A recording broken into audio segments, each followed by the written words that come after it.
The final chapter is all about Jesus reigning and his people worshiping. We're going to talk today about God and how we're going to worship him, and literally the finale of the story. The end of the story we're going to get a glimpse of today. And we're going to see real worship. The worship we're going to be talking about that God shows us is the worship without sin. And the final chapter is all about Jesus reigning and his people worshiping. That's what it's about. These first 3 verses, they give us a blueprint. That's the Batmobile, because the Batmobile is awesome. It's a blueprint for the Batmobile. The way Jesus calls people to himself in the final chapter is no different than the previous ones. God calling people to himself is the same in Revelation at the end of the time as it is to Adam, Eve, Abraham, Moses, all of these people throughout time. Me. The pattern is the same. The blueprint is the same. He brings people through pain and heartache, because most times that's what's required to get our attention. Coming down and standing on the Mount of Olives and the mountain splitting.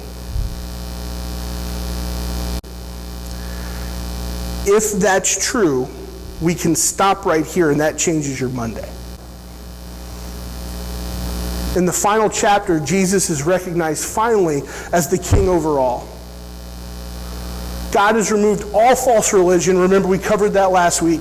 There's none to compete with Jesus. In our lives, this is shown when we mature and we respect Jesus for who he is. Because here's the thing, this is really hard to apply to our life. We're not there. But the way that it shows itself is when we mature in Christ because of who he is. It's God. Those that have stood against them, they're going to be dealt with. But here's the hard part, guys. Don't miss this, please. In our lives, those that deny Jesus, they'll see the same end, but we used to be them. If you don't decide to follow Christ, he will give you what you ask for. Because of my destruction and my deciding not to follow God, that's why he had to die. He had to pay for the sins of the world. Had to is the wrong word. He chose to, but the reason that it was needed was because of my sin. But if you don't acknowledge that incredible gift, you will die for it. What we get a picture of here is worship. And it's worship that involves no sin. It's worship after redemption.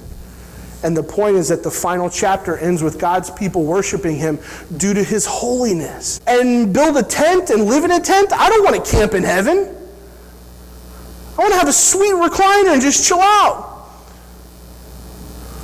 But it's not about me. It's not even about me after he's paid for my sin and I've died. It's not even about me. It's still about him. Long time ago was Joshua, and they were told, get all the people out of the land of Israel. God's people, I have selected you, I have saved you, you get to worship me, you are my people, I am your God. And they never got it right until there. The end of time is when it's gotten right. Our worship gatherings, what we're doing right now, we're basically practicing for worshiping God later.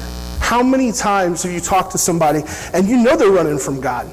You see the crazy circumstances in their life. You see the consequences of their choices. You see the frustration, the hurt, the sadness, the pain. You see all of it. And you offer an I'm sorry. And you offer a shoulder to cry on. That's good. Not degrading that. How often are we turning them to Christ? The final chapter is all about Jesus reigning and his people worshiping.